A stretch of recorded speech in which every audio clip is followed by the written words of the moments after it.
All right, just a couple injury things because I know you guys will ask, and this will help me be more organized. But guys who will miss spring ball, Tristan Alvano will be limited. Demetrius Bell will miss spring ball. David Borchers back at some point, but not initially. Jameer Khan, Connor Keneally, Turner Corcoran, Jalen George, Gunnar Gatula, Roger Gradney, Sua Lafuta will be limited. Henry will be Latowski will be limited. Mac Markway will be out. Dawson Merritt out. Pierce Newberry out. Carter Nelson out. Teddy Prohaska out / limited. Keelan Smith out. Evan Taylor out. We got.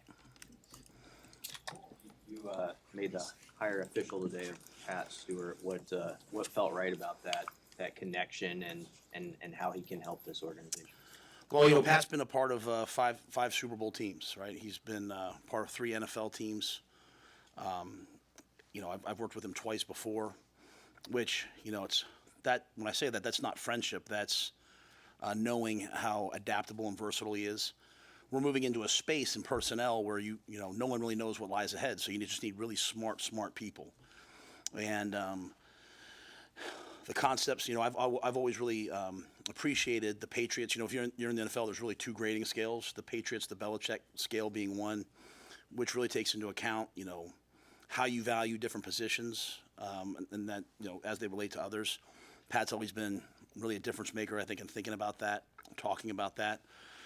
So as we move into this new space in college, where you now have added in both recruiting, retention, and now finance, I think Pat's just another really, really smart person who can help us with that, take our evaluation skills to the next level. I think Keith Williams has done a phenomenal job for us.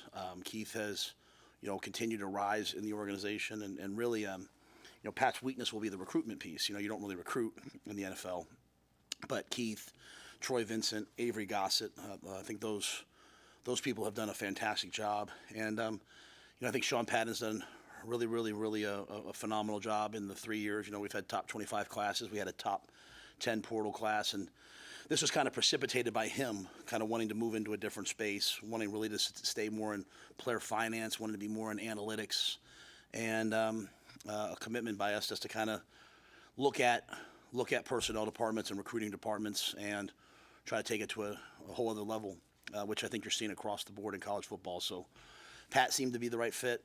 We're lucky to get him. He left a great job in New England. Very grateful to the people in New England to let him come, and we're excited to have him.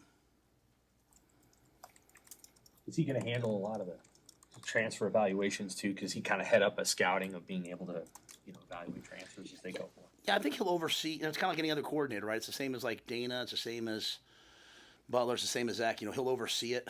He'll implement, the philosophy. The way we evaluate college players within the portal is going to be different than the way we evaluate high school players.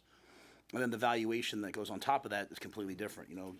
Used to be, hey, we'd love to offer this guy a scholarship. We'd really love to have him. Now it's, hey, at what value financially are we willing to put on him?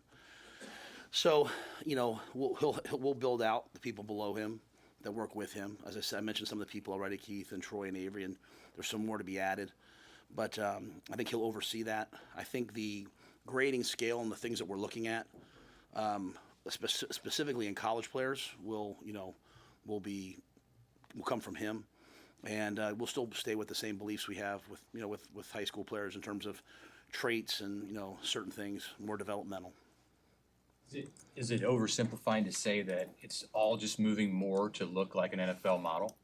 Yeah, I mean even the rules, it used to be it had to be the 10 countable coaches, and then this year they allowed you to they kind of change who went on the road, and there's some proposals out there that like I remember listening to Notre Dame as they were in the college football playoff, substituting and having some of their recruiting staff out on the road. I think even a couple of their female work employees were out there, which I think is wonderful. And I think, it's opened up a space, much like the NFL. I mean, why? Why do your coaches also have to be the people on the road?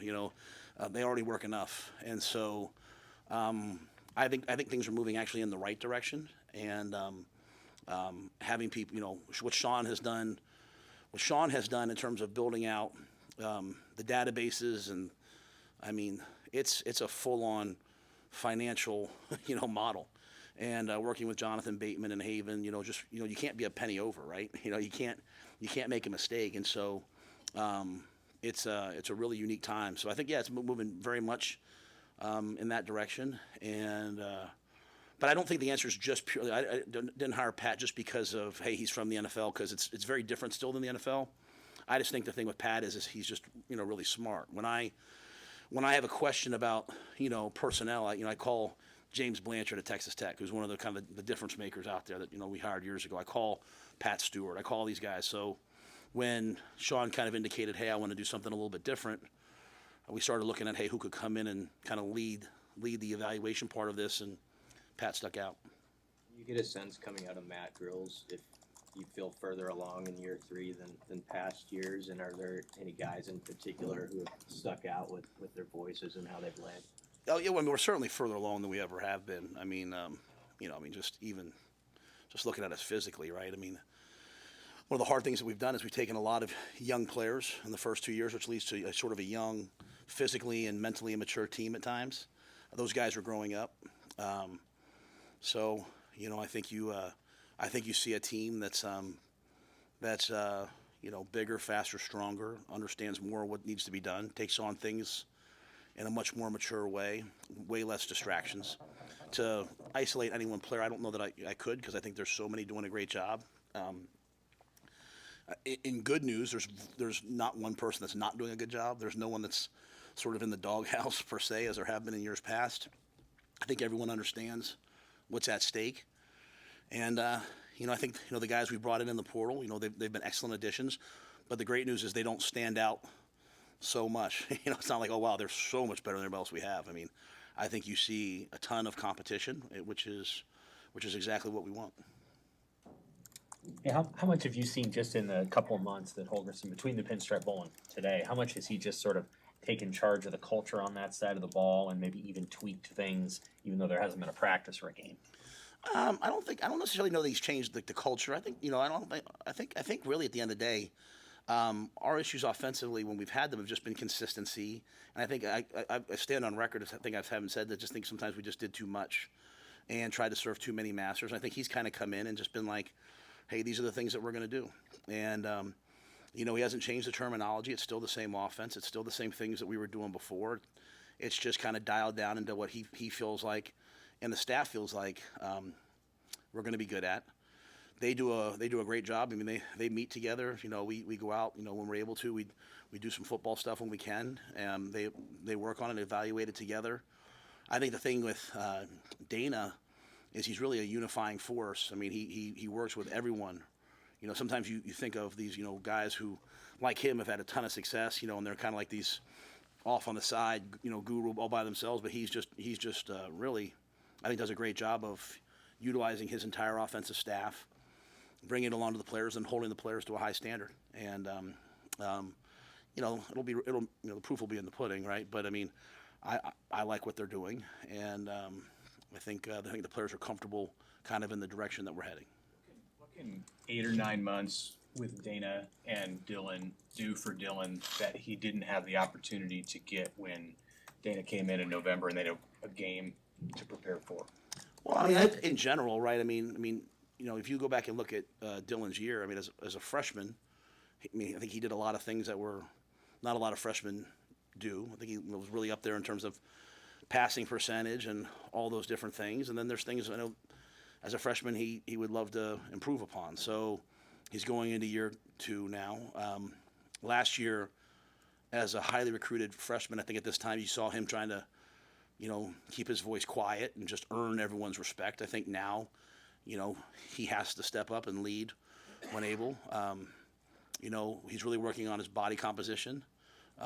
He won't be a great quarterback at 240 pounds, right? So getting his body composition to one where he can be fleet of foot, where he can slide nimbly and move within the pocket, where he can convert third downs with his feet. I think that's something that we're all bought into and he has to continue to do. So there's things he needs to work on. But also, just another year in the system, another year of understanding what a Matt Rhule looks like, what an off-season workout looks like, what meetings look like. I think all players make a great jump from year 1 to year 2, and then probably from year 2 to year 3. The thing we're trying to avoid with all of our freshmen is a lot of times guys have some success as a freshman, and then they kind of tail off, and all of a sudden it takes till year 3, and you got to get them back going again. And whether it's Jacory or V9 or Willis or any of those guys who played as a true freshman, making sure that that doesn't happen. And Dylan's certainly one we can't allow that to happen with. And so, Dana will, I'm sure, push him in every respect. Glenn does a great job with him on the day-to-day, and I think you just see a lot of consistency on that side of the ball.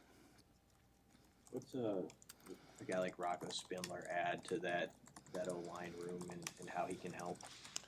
Well, I mean, first and foremost, he's a big, powerful man, right? So I mean, he's another guy up front who can move people, who can accelerate his feet at the line of scrimmage, knock somebody back, slide his feet and pass pro. So it's just another good player, and he's really a great guy. He's a really good person. He fits the culture of that room. Sometimes you bring a guy in from a place that's had a lot of success, and they've got all the answers. And I think the thing that he's done is he's been great about just assimilating into our culture and adding value where he can. I think he'll be one of the the leaders in that room, and there's a bunch of them. I think you see a guy like Justin Evans, who's really with the older guys gone, now it's kind of his time. Some of those guys, Turner, Teddy, Henry, Gunner, they're all hurt, right, coming out of the season. So the guys that you have practicing full time, the Justins, those guys are really trying to accelerate kind of where we are. And I think Rocco's just jumped right in. Great guy to have, be around, very mature, and I'm excited to do some football with him. I know you said last time you were up here, it's not the time to necessarily slot guys on the O-line, but Evans, does he start at center this spring, or how does that work? Yeah, I think he's been, we've been rotating both at left guard because he's had success there and at center. We have a lot of guys, that we're excited to see play this spring. Sam Sledge, Jason, Mashake Shock, all those guys. I mean, they're all going to have an opportunity. Grant Bricks, Preston, many more. Tyler Canuck's healthy, coming back from being injured at the end of the year, healthier. So, they've all waited their turn, and while there's been some obviously big portal moves, for the most part when you look at college football, people are building their offensive line still through recruiting. And so it's I think people sometimes expect, I think players expect, well, I'm a big recruit, I'm going to come in right away. And the old model of, as an offensive lineman, basically to come in and redshirt the first year, be a backup the second year, your redshirt freshman year, and hopefully contribute and start as a third-year player. That's the model. That's the model of having a successful team. And so some of those guys are in their third year, they're in their second year. I think they're right on track. So we have brought 2 guys in that are older to help, but we have a bunch of guys we feel good about, and if we can get Turner, Teddy back, that will certainly bolster us as well. Ran that spring league last year. Do you expect that to return, or with smaller roster sizes, is the format going to change for the spring at all? Yeah, we won't do that this year. That was for a certain time and place. I think this year we have an older team in many ways, and so practice will look different. So I think that was just kind of something we did last year, really to try to build some competition and really get the guys learning to compete. I think now it's a little bit more about taking our execution, our situational football, and some of those things and accelerating those. With the staff additions that were made over the offseason, how important is this spring, Matt, for just the players to build the trust with their coaches and vice versa? Yeah, I mean, I think anytime you bring new people in, I mean that's college football now, right? There's going to be hopefully not a ton of staff movement every year, but there's going to be player movement, and so we have to make decisions based upon really production and professionalism, not potential. And that was a big thing for us at the bowl game. We talked a lot about we're past the point of potential now. Now it's who produces, who's a professional, and earning what you get. So having some guys come in, having obviously Eckler come in with a fresh set of eyes, looking at guys, having Snow there now with a fresh set of eyes, Addison coming in with a fresh set of eyes. Sometimes maybe you're a guy that you're kind of down the depth chart at your position, and someone comes in and sees something in you that the previous guy didn't see, and so I think that gives a lot of guys opportunities. Terry and Phil coming in with the defensive line and outside backers. Just again a different group of people. So I think it'll be really really important this spring. And the off season's been really important, and the meetings. At the end of the day, as you have a more talented roster, you really can't waste a day.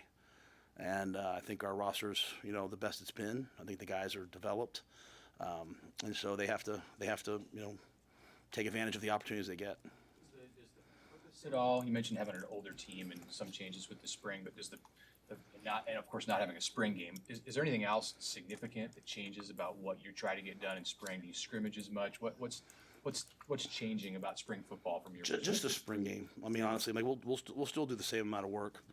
Really, we had never really done the spring league before. We did that last year, and again, it just kind of felt like that was a team. We're kind of where we were as a team, and we had 3 quarterbacks. We were all trying to evaluate, or so there was a lot more moving pieces than back then, or maybe 2. I can't remember at the time, but 2 or 3. We're trying to evaluate everybody. So I think we're just a little more settled in. But yeah, we'll still be. I mean, these are still young players that have to become good players, right? And so I think that's one of the things we're gonna. There's a lot of people talking about just go to OTAs and don't have spring football. I think that would be a complete and total mistake. There's a lot of players here that don't know how to properly tackle at this level, don't know how to block at this level. I remind our coaches, because several of them have been in the NFL.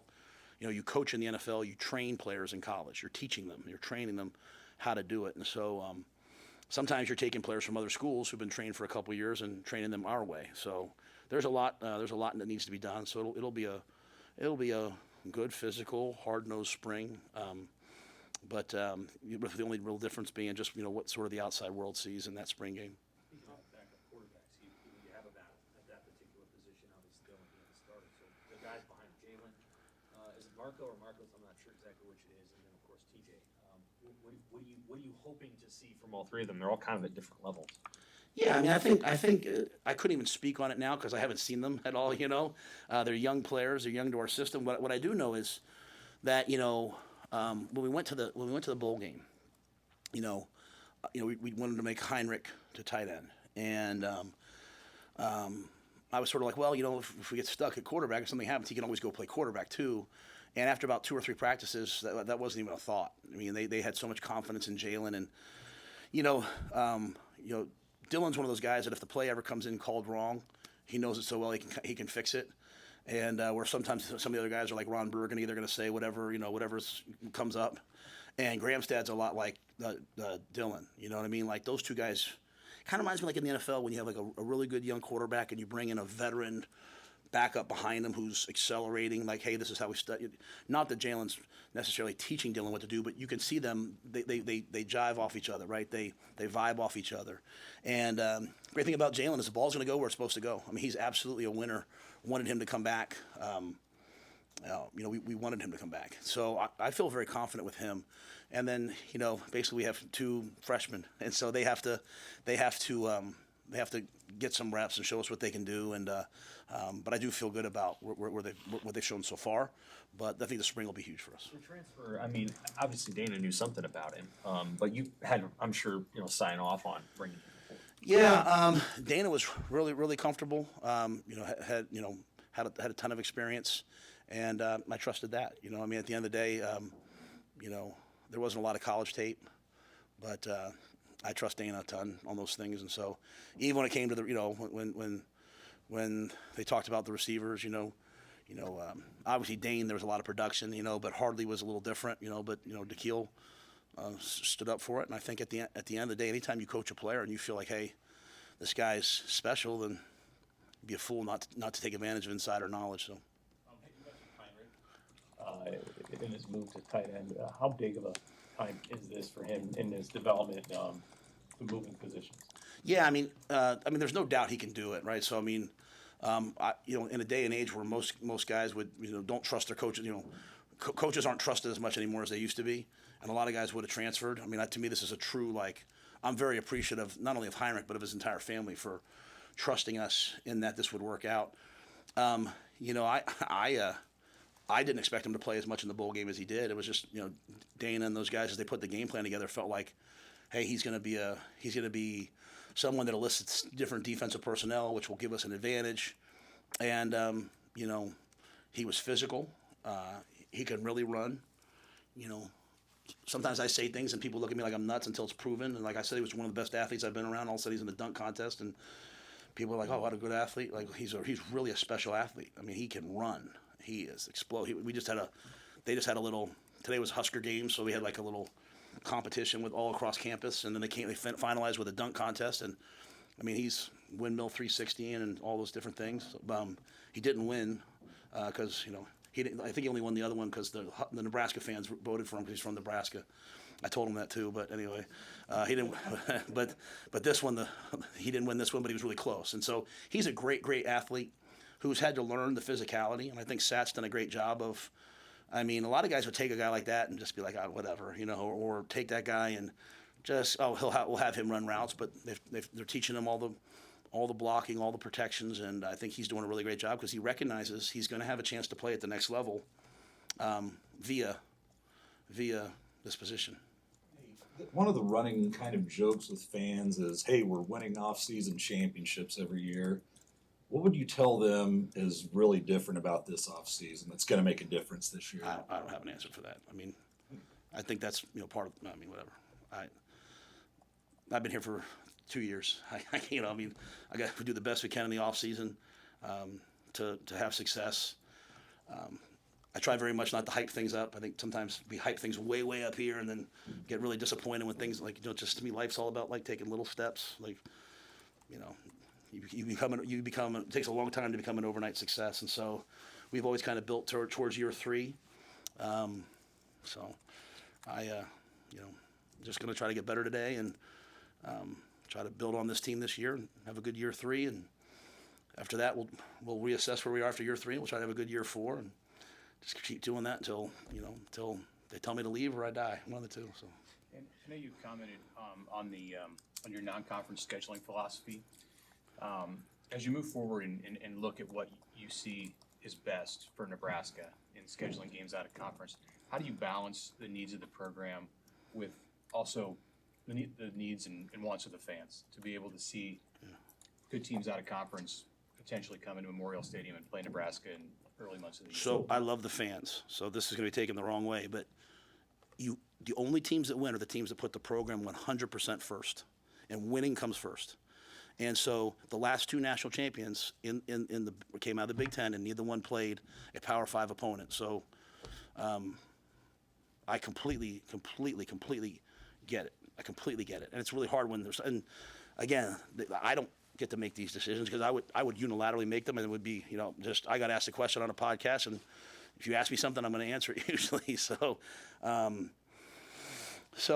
if the system changes, and there's been a lot of talk about it changing, right? If the system changes and across college football, we all play 9 conference games, and then the 10th game is a crossover game with the SEC. I'd be the first person to say that'd be great for college football. So I'm not in any way.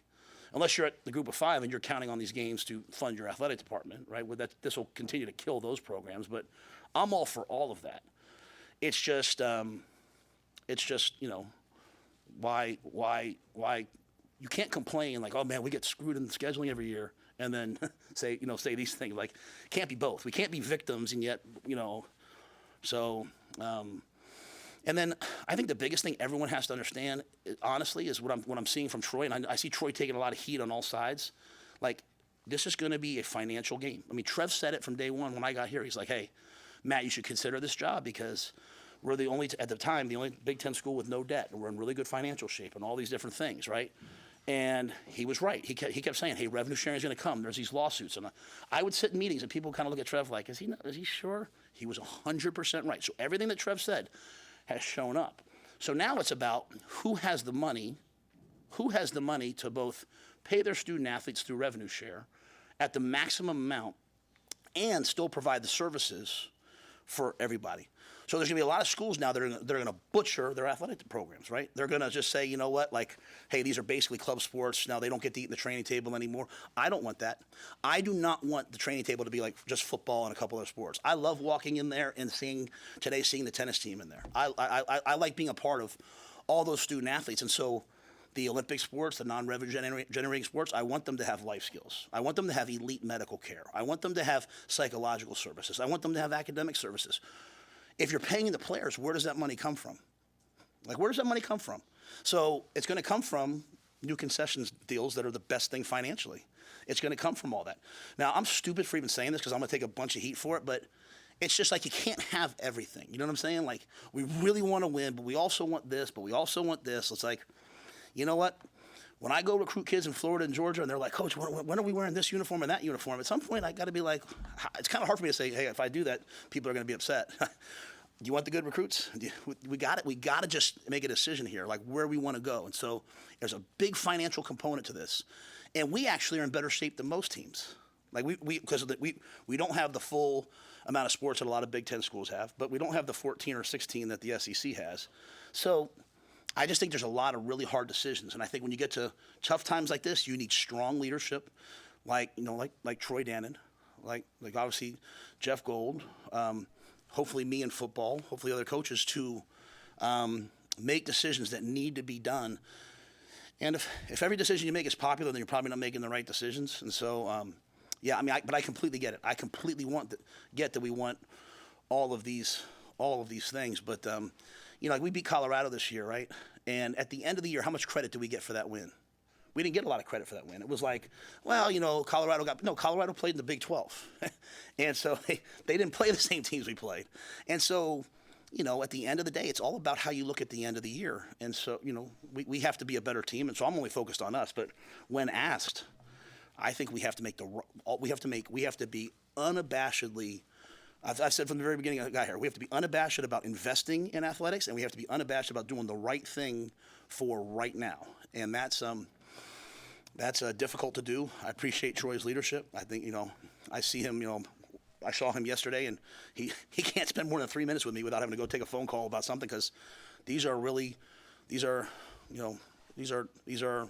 not trying times. There's a lot being probably thrown at him, but, that's why he came here, because he wanted to be a part of what I think we can be one of the best athletic departments in all sport. And so it's just going to be you have to make some hard decisions that are going to be unpopular for now, but hopefully 10 years from now, people will look back and say, wow, that was really bold, that was really smart, that was really innovative. Thank goodness we did that. Those are the decisions you have to make. How do you balance trusting your own sort of program instincts with what you see best practices of Ohio State, Michigan, Oregon, Georgia, all those other programs? Like, do you always have like a half an eye on what somebody else is doing to innovate and seeing if you match to that? In terms of like in certain areas, or just overall, like is there something that program has that you want, that kind of thing? Oh yeah, no, that's a great question. I think especially in the time that we're in now, right? Where I was reading, there was a Rick Pitino article the other day about how he had to change his philosophy on the portal from year 1 to year 2, and how they went and studied Houston, and so made me start thinking so I'm constantly on the phone with people that'll talk to me about hey, what how are you handling this? How are you handling that? Because it's all brand new. Like the time that we're in right now, Sam, with RevShare reminds me of being in Carolina during COVID, where I would do a 4-month schedule. And all of a sudden on Thursday, a new memo would come out, and there'd be brand new rules. And I'd go in and I'd run to the office and I would do a whole new schedule. And then all of a sudden the next Thursday, a new memo would come out, because they were just really trying times. And it was like, all right, you had to just constantly adapt to the things that were thrown in front of you. I think we're going to do RevShare one way, and then all of a sudden it changes or something. There's a new, and it's not even April 7th yet. I don't even know if what all will happen. So I'm always just trying to, stay up to date with both what we think is best, talking to Troy and people like that, but then also talking to people at other places. And at the end of the day, the what are the differences? What are the issues? What are the pain points at each school, right? So, if you're coaching at Florida, if you're coaching at Miami, recruits are driving to you every single day. If you're at the University of Nebraska, you have to work really hard to get people on campus. So we have different things, right? So it's like they have maybe a different issue. We have our own issue. So just trying to balance schools that are in similar situations. Hey, how are you doing this? How are you doing that? So I think that's the job, right? It's just constantly evolving and figuring out, hey, what's needed for us and what's needed now, while also looking at best practices. Indianapolis for the combine. Obviously, what are your thoughts on just how those guys performed down there, especially Ty with his big day? Yeah, we were only able to go for one day, and I thought it was really important. We try to go every year. I mean, I don't know the last time we've had 4 guys be at it, but we were proud to have 4 guys at it. Proud to have I was able to go down the Senior Bowl. I wasn't able to go to East West, which Nash let me know about. Which I apologize to him, but went to the Senior Bowl for a couple hours just to show those guys some love, and then went to the combine. I was really proud of Ty. I walked right in. A lot of the scouts I've known for a long time, just coming through our schools and stuff. And first guy I saw was like, man, Ty crushed his interviews. And Ty's been great, right? Ty talking about how great our facility is, how great Corey and Kristen and Mitch, and how they've gotten him ready. The guy that we came in and met, he had a torn shoulder at the time. He was kind of a 2-gapping nose. To see him out there running a 4.83, to see Thomas out there running so well. And I didn't get to see Thomas because he was in a ton of medical stuff that day. I'm proud of those guys. I'm excited for those guys. Excited for Isaiah. I'm excited for Tommy. I'm excited for. There's a bunch of other guys too, that didn't get invited there, but they'll do really well on their pro days. And so, the investment we've made into player development, food, nutrition, athletic medicine, training, that's paying off when you see guys at the combine. It's also paying off on our own team. When I say improving the roster, I don't just mean going and getting different players. I tell guys that all the time. I'm talking about getting guys to be at the fastest and most explosive they've been in their lives. We've had 2 NFL teams this year try to hire Corey. We've had an NFL team come in and try to hire Mitch. Like, we're hiring the right people. Keeping them has been the challenge, which we've been able to keep those guys so far, knock on wood. But I think we have some of the best in terms of development. And when we go out there and, Thomas is in the top 2 or 3 athletics at all tight ends, when Isaiah runs a great time, when Ty's runs what he did, and obviously Tommy's still coming back from the injury. But when they see that level of athleticism, hopefully that signals to recruits, hey, if I go there, I'll get developed. And signals to our players, buy into what we're doing. Sometimes players think like, well, I need to go train with this one guy way over here. And what's happening right now is you walk in this facility right now, and Cam Jurgens is in there every day, who's one of the best players in football. He chose to come back and use this facility. Ty's in here right now. Fedoni's in here right now. Bullock, Phelan, you got a bunch of guys that are all in here because this is one of the best facilities in the country and with some of the best people in it. So I go to the combine. I wasn't planning on being on McAfee. Someone grabbed me and said, "Hey, Pat wants you on," which I think is always good for the program. But more importantly, I think it's good for us to talk to the scouts, talk to the people there, and advocate for our guys because I want them to get the benefit of the doubt. You routinely have had solid defensive lines. What is your overview of that group as you move on without Ty and Nash as you head into spring ball? I think as we've gone back and watched the tape from this past year, especially with Butler now in a coordinator's role and with Snow coming in, even before Terry got here, I don't think any of us really appreciated how dominant Ty was. I mean, he single-handedly was like a cheat code.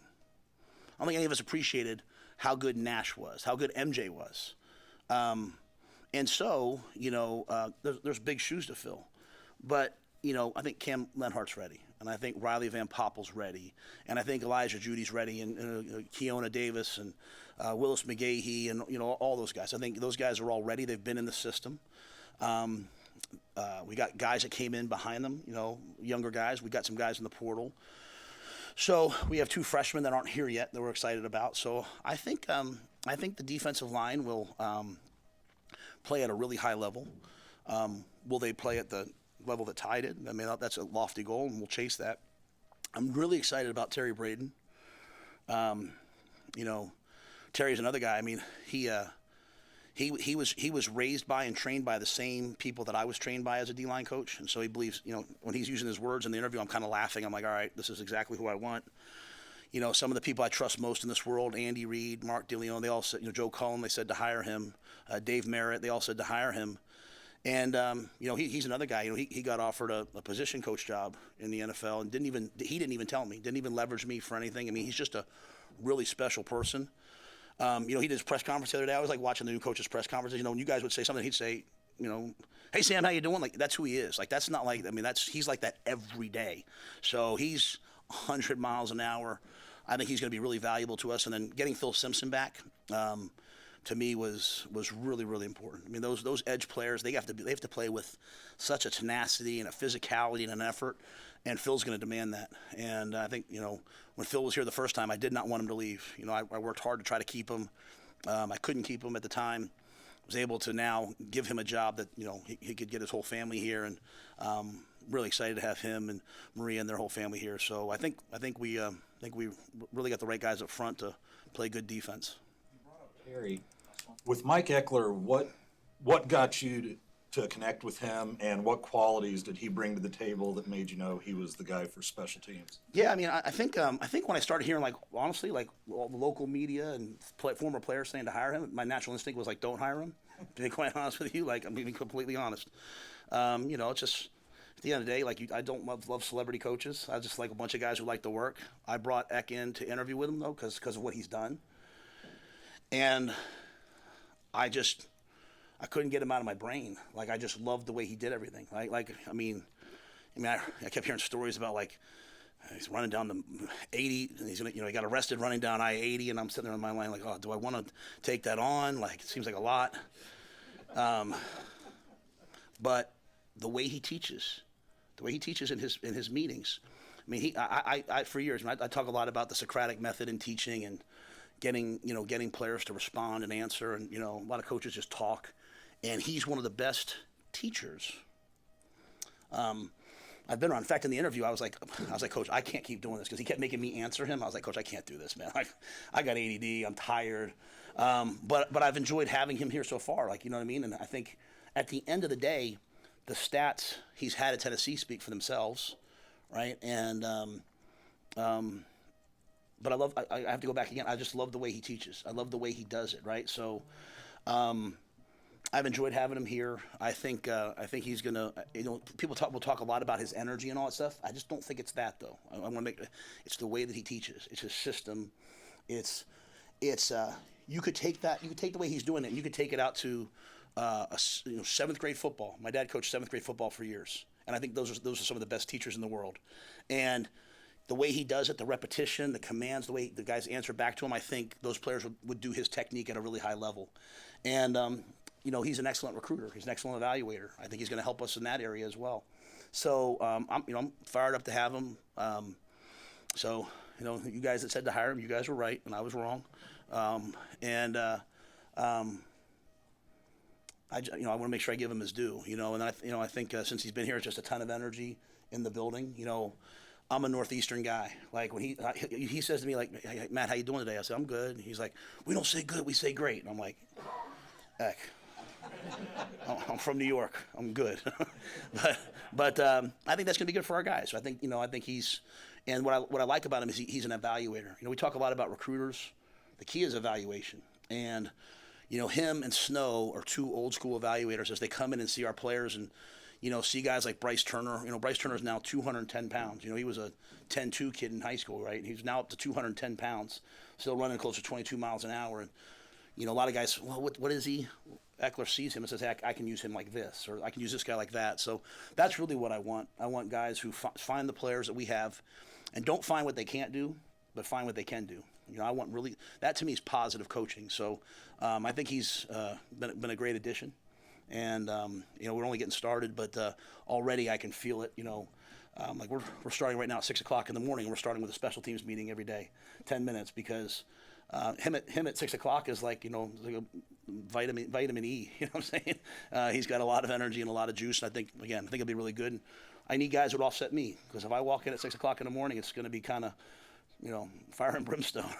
And he's a ton of energy. So excited to see what he does, and excited to see the things that he brings. And I love what he said in his press conference. He came for all that. He came for the challenge. And I think Brett Maher will continue to help us, at a high level, and we'll do whatever it takes to be the best team on special teams in the Big Ten. Well, Thanks. Thanks, man. 3 players. We'll have Inky, Rocco Spindler, and Sam McCullough.